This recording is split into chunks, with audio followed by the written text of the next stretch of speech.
22 जनवरी को अयोध्या में भगवान श्री राम मंदिर को लेकर प्राण प्रतिष्ठा है। भव्य आयोजन होने वाला है, लेकिन इससे ठीक पहले कांग्रेस से राज्यसभा सांसद और मध्य प्रदेश के पूर्व मुख्यमंत्री दिग्विजय सिंह ने एक सवाल खड़ा कर दिया है। दिग्विजय सिंह ने कहा है कि रामलला की नई मूर्ति की जरूरत क्यों पड़ रही है, वास्तविक मूर्ति कहां है, आखिर नई मूर्ति की जरूरत क्यों पड़ रही है, यह बड़ा सवाल सरकार से पूछा है। इंदौर में पत्रकारों से चर्चा करते हुए दिग्विजय सिंह ने तमाम आरोप लगाए, ईवीएम का मसला फिर से उठाया, लेकिन इस बीच एक नया विवाद खड़ा कर दिया। उन्होंने कहा कि अयोध्या में बन रहे राम मंदिर के लिए नई मूर्ति बनवाने की क्या जरूरत पड़ी है, रामलला की मूर्ति कहां गई, उन्हें क्यों नहीं स्थापित किया जा रहा है, जबकि अयोध्या जन्मभूमि का पूरा विवाद वही था। सरकार को इस पर सवाल खड़े करने चाहिए। बड़ा सवाल है, क्योंकि जिस तरह से यह पूरा मसला कोर्ट के माध्यम से तमाम चीजें हुई और उसके बाद अब जब भव्य तरीके से यह आयोजन हो रहा है और इस बीच में दिग्विजय सिंह के ये सवाल आखिर किस दिशा की ओर इस पूरे विषय को ले जाएंगे। उन्होंने सीधे तौर पर सरकार पर यह प्रश्न खड़ा किया है, सरकार से पूछा है कि आखिर ऐसा क्यों हो रहा है, क्यों जरूरत पड़ रही है, नई मूर्ति की जरूरत क्यों पड़ रही है, रामलला जो पुरानी मूर्ति थी उन्हें उसे ही क्यों विराजित नहीं किया जा रहा, उसे ही क्यों वहां पर नहीं रखा जाएगा। अब इस सवाल को लेकर उन्होंने सरकार से पूछा है कि सरकार भी इस ओर ध्यान दे कि आखिर ऐसा क्यों हो रहा है। दिग्विजय सिंह इंदौर में पत्रकारों से चर्चा कर रहे थे और उन्होंने साफ तौर पे यह भी कहा कि मुझे भगवान राम के दर्शन के लिए किसी के न्योते की जरूरत नहीं है।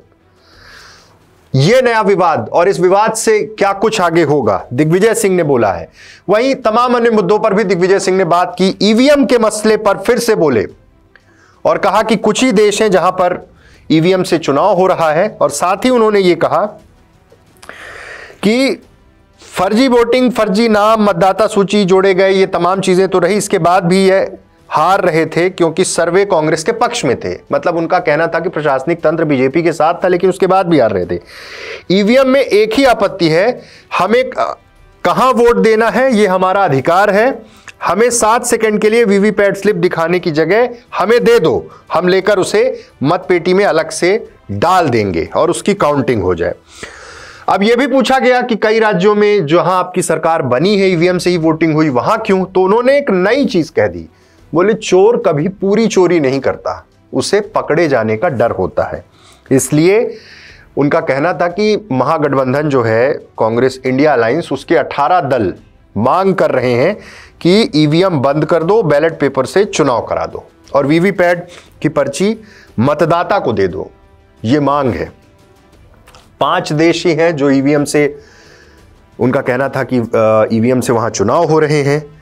और जो बड़ा मसला है कि सत्ता पक्ष के लोग बोलते हैं कि कर्नाटक और तेलंगाना में क्यों जीते, तो उन्होंने कहा कि यदि ईवीएम में गड़बड़ है तो मतलब यहां जीत क्यों हुई, लोगों का ये कहना भी है। तो उन्होंने कहा कि मैं कहूंगा कि चोर भी पूरा चोरी का माल नहीं ले जाता, नहीं तो पकड़ा जाता है। फिर कई एग्जाम्पल दिए। 2012 में गुजरात चुनाव से शुरुआत होती है, फिर 14 में उन्होंने कहा हम बहुमत में आएंगे, फिर 19 में कहा 300 पार जाएंगे और इस बार नारा 400 पार का है। और अब उनका कहना है कि सीधे तौर पे कई बार निर्वाचन आयोग से ये समय मांगा गया उसमें सुधार के लिए, बैलेट पेपर से वोटिंग के लिए, लेकिन समय नहीं मिल रहा है।